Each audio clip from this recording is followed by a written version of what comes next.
Hi guys, in today's video I'm just going to do a simple follow along routine to help alleviate some of the tightness that can occur if you spend most of your day working at a desk. So find yourself a little bit of space. We're going to work from head to toe, and if you have any questions feel free to drop me a message.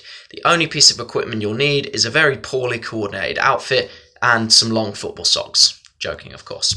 So we're going to start off up top, and all I want you to do is pop your chin on your chest and then just bring your head as far behind you as you possibly can. So each time we're doing this, we're almost trying to get that little bit further forward and that little bit further backwards as we're moving the head. So just pause in each position, trying to be a little bit more forceful with your chin going onto your chest and your head trying to drive into the back of your shoulders. Then from there, all we're going to do is just try and get your ear onto your opposite shoulder. So pull your shoulders down and away from you, and all you're going to do is just tilt that head over to one side, hold for a couple of seconds, and then back to the center. Again, pulling your shoulders down, should feel a nice stretch on your traps and the top of the neck. And each time, trying to go that little bit further. Pay attention to the positioning of your head. So for example, if I'm coming over to the side, even slight changes in where my eyes are looking is going to impact where I feel the stretch. Again, play about with position. So for example, if my chin's further this way, I'm going to feel it more towards the top. If I'm tucking down, I might find that I lose the stretch completely. Again, don't obsess about exactly where you feel it, but feel free just to explore where you feel tightest. Next thing we're going to go on to is just something that's called flossing.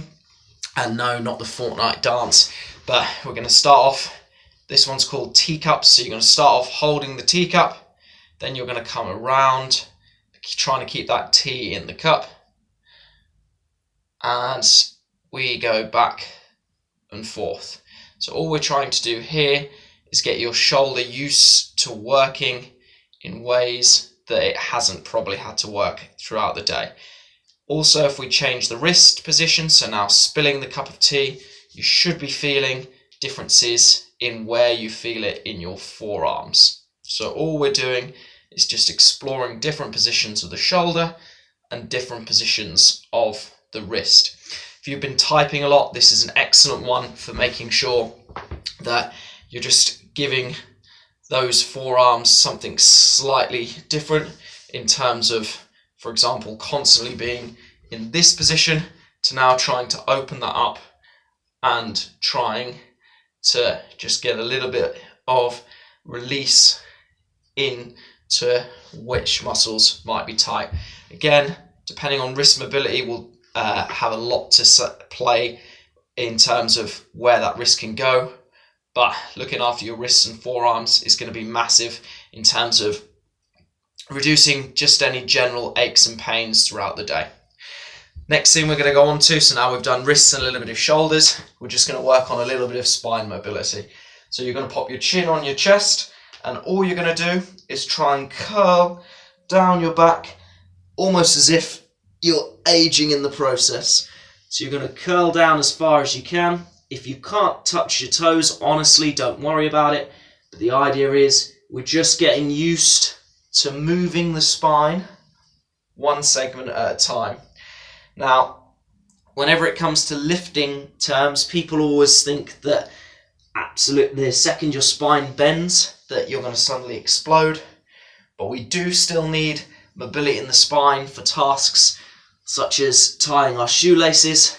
The spine was designed to move, so let's get used to not just being one stiff block of wood, but almost like we're one of those slinkies. And again, when we're coming up, we're trying to peel ourselves up one part of the spine at a time.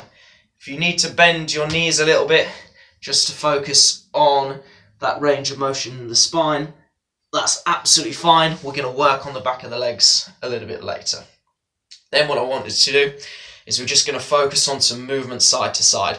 So with your hands by your side, just make note of how far you can bend the spine one way and just see what that's like side to side. When we're doing this, we're trying to make sure that we've got almost a block of glass in front and behind us, and we're bending exactly over to the side. We're not twisting or trying to compensate. All we're doing is just getting some nice gentle movements side to side. Now we've gone forwards, we're now going to try backwards. So on this one, it is a little bit like you're arching your back. So just to show you some different movements. So again, we're rounding through the shoulders, seeing how far forward we can push our hips. Again, just work at your own pace. If this position feels difficult, just ease up ever so slightly, but we're just trying to see what range of motion we have available at the spine. One thing I would recommend you do is when you come to this position where you are completely straight, almost imagine that there is a string on the top of your head, just pulling you that little bit taller. Give your bum a good squeeze. If you can feel your glutes working, that's a good sign. If you can't, it's probably a sign that we need to loosen up down the front here, which I'll go on to in a few short movements. So again, just bending over as far as we can. If you have a wall behind you, even better. Walk your hands down the wall and you should feel a little bit more in your mid-back. Again, go easy with this. You should be able to be in a position where you can talk from it comfortably. If you find, like me, your voice starts to break as you go a little bit too low, that means that for now, it's just a little bit too intense for you. So now we've worked through the spine, now we're going to work through hips and hamstrings. So it's best to do this against a wall if you have one. All you're going to do is a soft knee bend, push your hips back, and we're trying to go as far as we can. Now we are trying to keep this back flat, because what we're doing is looking to isolate the movement from our hips and our hamstrings. If we have a wall behind, touching the wall can act as a good coaching cue to make sure we are bending at our hips, and this time not just rounding our back. So we should feel a stretch down the back here. If you don't, you're either bending your knees too much, especially if you're feeling it on the front, or you're ending up bending your spine to compensate. So we're just going to do gentle pushing back of the bum, making sure we're pushing our chest up to achieve this position. Next thing we're going to do is, as we slide our hands down our legs, we're going to take one hand up as far as we can in front of us, and then we're going to stay in this position and just twist to the side. So as we twist to the side, what I want you to do is just take this hand here and slowly go as close to the floor as your body will let you, whilst looking at this hand here. So we should feel this around the back of our hamstrings, and as we open up, we get a little bit of rotation in the spine and a little bit of rotation in the neck as well. I'm just going to repeat that on the other side. Again, if you notice any significant differences left to right, then by all means make note of these. But for now, we're not going to obsess over them. We're just getting used to moving our hips and our spine and just letting ourselves feel a little bit better as a result. Now, next thing you're going to do, combine those movements. So we're going to push our hips back, let one of our hands drift in front, and then from this position, you'll have one leg straight, one leg bent. You're just going to draw a nice circle around, or semicircle around your feet. As you come back, one leg will progressively straighten, one leg will be bent. So we're trying to draw as big a circle as we can. We should be feeling it in different areas of our back, maybe our hamstrings, maybe even a little bit of our calves as well. Just going to do that a couple more times. And then final exercise we're going to transition to are floor-based exercises. Now, if you've got a wall behind you, that's great. This one that we're going to do first is called a couch stretch. I love the couch stretch because it's a good indicator of whether our hip flexors are tight and whether we need to get a little bit of release work into them. Now, do not worry if you can't get your knee flush to whatever is behind you. Over time, this will improve, but if you were finding that when you were stood up that you couldn't squeeze your glutes or you felt nothing in your bum muscles, this will probably give you a good indication as to why. So what I'm going to do, I've got a wall behind me, or in my case, a small stool. I'm going to set up by first putting my knee back against this and then coming back into the position. So it's going to look a little bit something like this.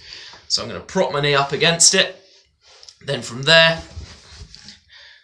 I'm going to bring myself into this position. Now, this position will be quite tough if you're tight in the front of your hip. It's unlikely that you'll get your knee flush to whatever is behind you if this is the first time that you've done it. So if your knee needs to be further out, that's fine. Just find a position that feels comfortable for you. Now, whilst you're in this position, we're going to go through a couple of variations. So the first one is you're just going to try and squeeze your bum as tight as you can and lock this rib cage down in place. What that's going to do, by squeezing my bum, I'm going to automatically feel a deeper stretch down the front. Equally, by making sure that I'm bringing my rib cage down, that's only going to intensify the stretch. So we're going to squeeze for 5 seconds. So 5, 4, 3, 2, 1, and then just relax. When you relax, try and get used to breathing normally. If you can't talk during this stretch, you're making it too intense, adjust it by just sliding that knee position forward. So if I was to make this easier, I'm just going to slide that position forward, but I should still be able to feel something down the front. The next thing we're going to do, if I just adjust this slightly, is we're just going to get a little bit of ankle mobility. So we're going to rock that knee forward of that toe. So if I start in my initial position, let's just pop this back a little bit. So I'm going to start in my initial position, and what I'm going to do from there is just gently rock this knee forward as far as I can whilst keeping that heel flat on the ground. So if I'm here, rocking it as far forward as I can, I'm going to just put that a little bit closer just so you can see. And what I should be feeling is a little bit in the front of that ankle, and I might be feeling a little bit in the front of this hip too. Make sure that this foot stays down, so if you notice that it's starting to creep off, just stick that back down, work with whatever range that you've got at the moment. Second one I'm going to do is I'm going to imagine there's a glass wall in front of me, and all I'm going to do is place my hands over my head and then lean away from that front leg.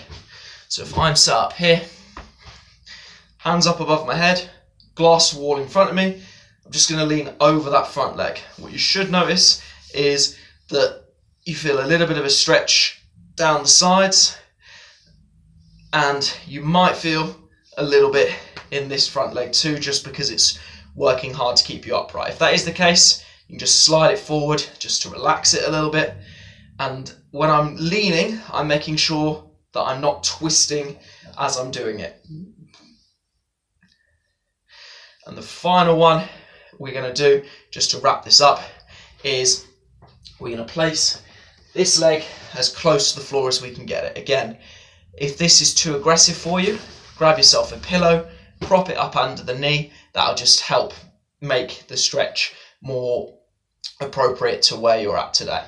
So if you place this leg down, again, if you need a pillow to prop it up, get that underneath the knee, and all you're going to do, push this knee back, and we're just going to chill out in front here.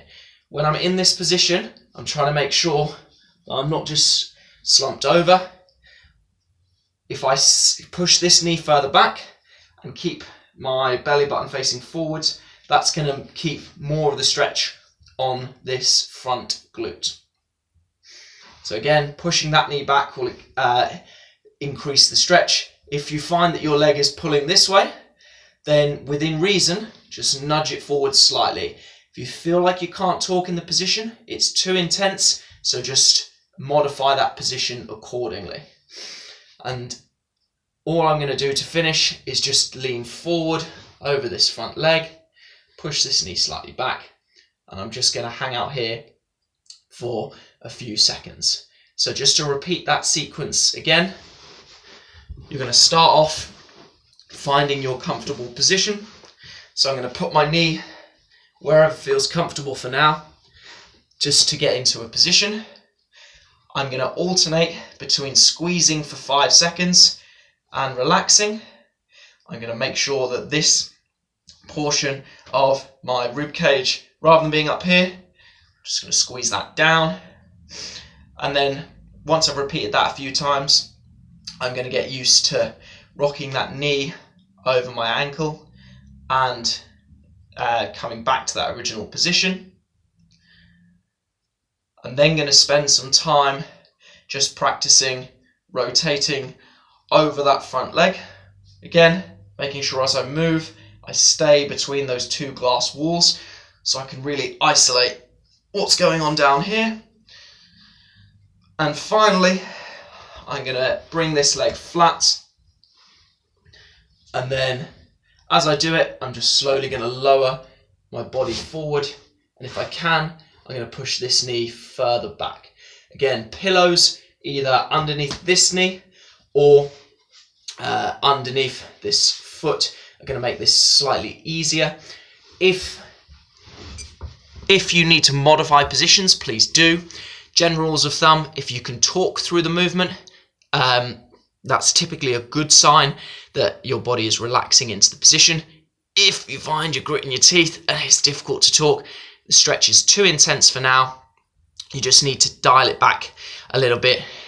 It needs to be, what I would say, is slightly uncomfortable, but not unbearable. If it's unbearable, the intensity of the stretch is too much for now, and you need to take it back a couple of notches. Hope you found this useful. If you have any questions, then feel free to drop me a message, and I will catch you again in the next video.